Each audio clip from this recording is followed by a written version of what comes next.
Hey there, my name is Salandrak and welcome to another episode of the Don't Starve Reign of Giants Beginner's Guide series. This series is intended for players who are new to Don't Starve and or struggling to survive past their first year, in which I cover basic game mechanics and strategies to help you on your journey. In today's episode, we're going to talk about spring, when the flowers are in bloom, butterflies are everywhere, and bees and beefalo are all sorts of cranky. We'll talk about the wetness, we'll talk about frog rain, and we'll even cover the giant of spring, the MooseGoose. If you find this episode helpful, informative, or at the very least somewhat entertaining, please remember to hit that like button and subscribe. And remember that timestamps in this and all my videos are down in the description if you need to come back later to review certain topics. And be sure to let me know if you have any questions down in the comments. Now let's get started. Of the 4 seasons in Reign of Giants, spring is definitely on the easier side of the spectrum. It has more challenges than fall, but is not nearly as punishing as winter or summer. Except for the first day of spring, freezing is generally not a concern unless you're soaking wet, and even at the end of spring it won't be hot enough yet to cook you from the heat. Instead, the main seasonal challenge you'll have to deal with is the extended duration rains, which, if you get wet enough, and if it's cold enough outside, can cause you to freeze to death. And as an added challenge, wetness will cause your sanity to drop, and given spring's inherently short days and long dusk and nights, sanity can become a concern. But let's start out with the basic mechanics of wetness. It can rain in any season of Don't Starve, except when it's cold enough in winter and instead snows. Whenever it's raining, the game will check to see if you are wearing or holding any items that protect you from the rain, and if your total water resistance is less than 100%, you'll start to get wet. The lower your resistance and the harder it's raining, the faster you'll get soaked. But once you are at 100% or more resistance, you'll stop getting wet and will start to dry off. Note that having higher than 100% water resistance will not cause you to dry off any faster, though standing next to a warm fire will help you get dry sooner if it's either not raining or you have at least 100% wetness protection. Now, as you get wet, a couple of things will start to happen. Items will eventually get a blue outline indicating that they are wet. Soggy food items will spoil 30% faster. Wearing soaked clothing items or holding wet weapons or tools will add to your sanity drain, even if you yourself are perfectly dry. Slippery tools and weapons will occasionally fall out of your hands when used, and waterlogged fuel will burn for less time. Like you, items will start to dry off if they are protected from the rain, either because you have full water resistance or they are placed in a water-resistant item such as a storage chest. And although a regular backpack itself will get wet and cause sanity drain when worn, it will actually keep items inside of it dry. So if you know you're going to get wet, it's a good idea to keep your food in your backpack so the food's spoilage rate doesn't get increased. As for your character, there are a couple of things that will happen as you get more and more soaked. As you get wet, you will also get cold proportionate to your percentage of wetness. At maximum wetness, your player's temperature will drop to 30 degrees below the ambient temperature, and at half wetness, you'll be 15 degrees colder than ambient temperature. And especially in the earlier days of spring, getting too wet can cause you to freeze to death if your personal temperature gets too low due to being soaked. Being soggy also impacts your sanity. At around 50% wetness, your sanity will start to drop even if there are no other sanity reducing factors present. As you continue to get more wet, the rate of sanity drop will increase, topping out at about -3.25 sanity per minute when fully drenched. Add in dusk or night and wearing wet clothing or holding wet tools, and this can turn into a pretty sizable sanity drain. And to further add injury to insult, heavy rains often bring lightning that normally deals 10 damage if they hit you.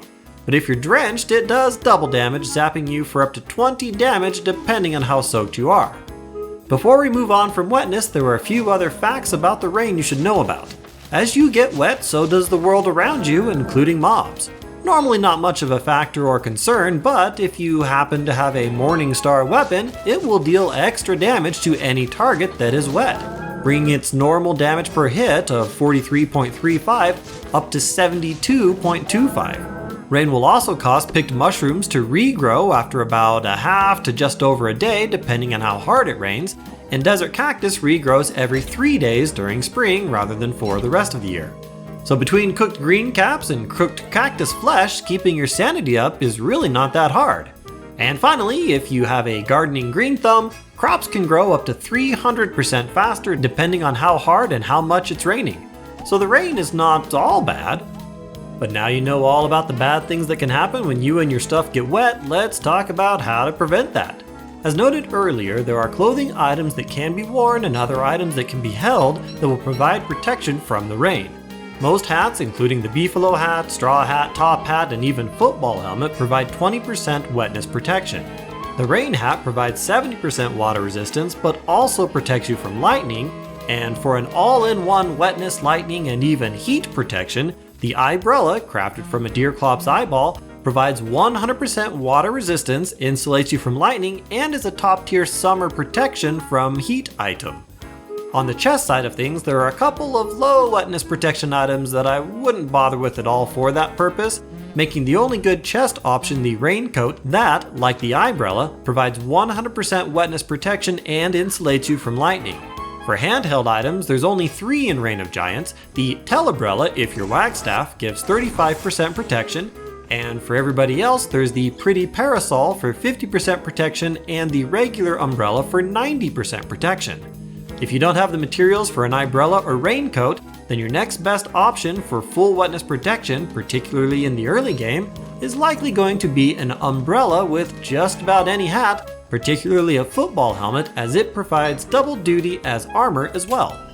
Now be sure to take off your rain gear when it isn't raining, and also keep an eye on the durability of your wet weather items, making sure to top them up with a sewing kit if they start getting low on durability. Let's shift gears and talk about some of the dangers brought to you by spring. For starters, all of the regular friendly yellow bees will turn red and attack you on sight if you get too close. This includes all the worker bees in your bee boxes, so take care if trying to gather your honey during the daytime. If you put your bee boxes really close to your base but don't want them wandering in, you can put a partial 3/4 wall around the boxes to ensure that they go out the other direction away from your base during the daytime. Just don't fully enclose the boxes in a fence though, as the bees will fly out any direction they like. Another danger that can easily catch you unawares in the spring is the frog rain. During especially heavy rains, there's a chance it will start raining toothy-headed amphibians from the sky. This only happens during heavy spring rains and not in any other seasons, though there are a few chapters of adventure mode where it can also rain frogs. Because the number of frogs that can accumulate can be quite substantial, it's a good idea to run away from any places you don't want to have frogs, such as your base, as soon as they start landing around you. After all, nobody wants to get attacked by a frog when you're just trying to make a pot of meatballs. One great option during a frog rain is to head to the swamp. This naturally violent biome will inevitably result in frog warfare, further increasing the amount of free food you can pick up while strolling through. One area you'll likely want to avoid though is the savanna, as enough frogs can easily take out a whole herd of beefalo, though this is one strategy for stocking up on lots of big meat.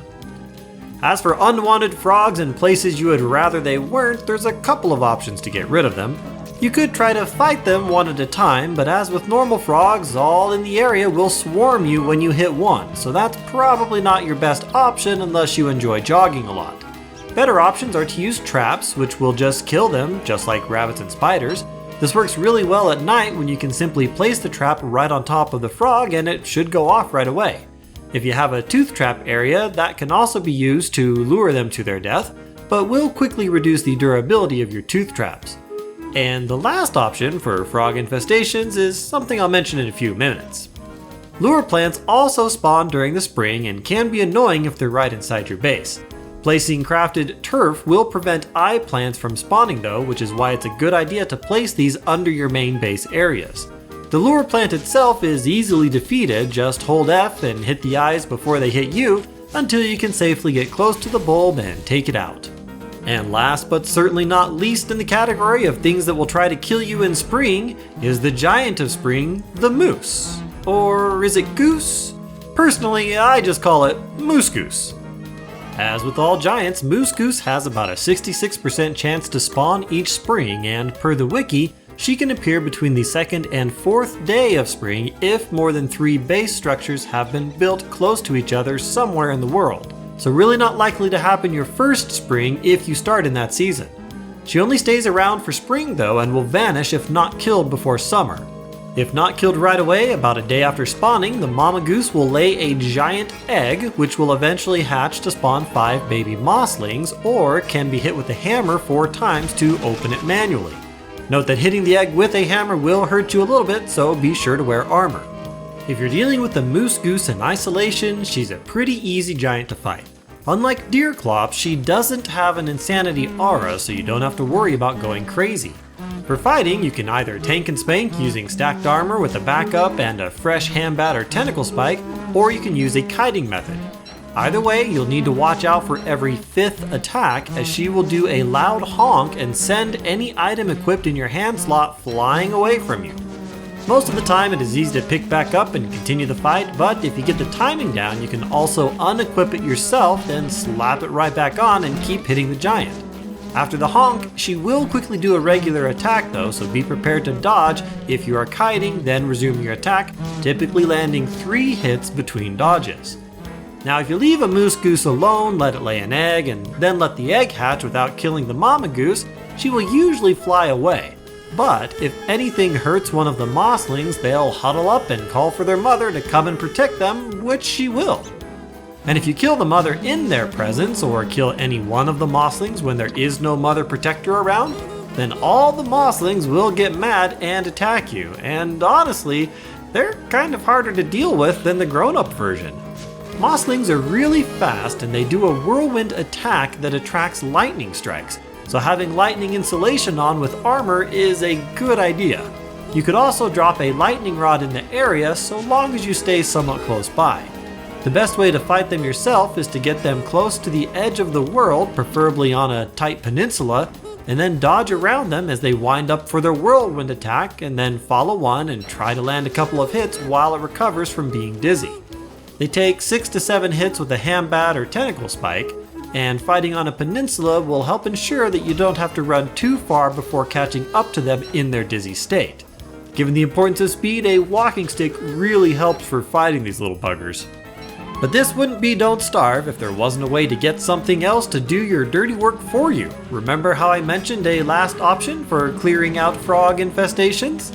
Well, if you know where a MooseGoose or her moslings are at and it starts raining frogs, go hang out near the giant and her progeny, then enjoy watching the chaos. If there aren't enough frogs to take down the giant and or her babies, the frogs will certainly soften them up for you, and you'll be eating froggle bunwiches and turkey dinners for weeks. Now you might be wondering, what's the benefit of killing these things? After all, they are pretty adorable, especially when they're sleeping. Aww. But as far as loot goes, in addition to dropping a decent amount of meat and drumsticks, they also drop down feathers, which can be used to create the quirky weatherpane weapon or the luxury fan. I personally prioritize the luxury fan, as during summer it can be used to instantly drop your character's temperature by 50 degrees and can also be used to put out fires and smoldering objects. Typically the MooseGoose and the moslings combined drop upwards of 15 feathers, so most likely you can make both a weatherpane and a luxury fan from brutally slaughtering this adorable family, you monster. Now, before we wrap up, I do want to talk a little bit about having spring as your start season. If you've seen my first episode in this series, you know that I generally recommend that new players change the default world settings so that they start in autumn in a new Reign of Giants world.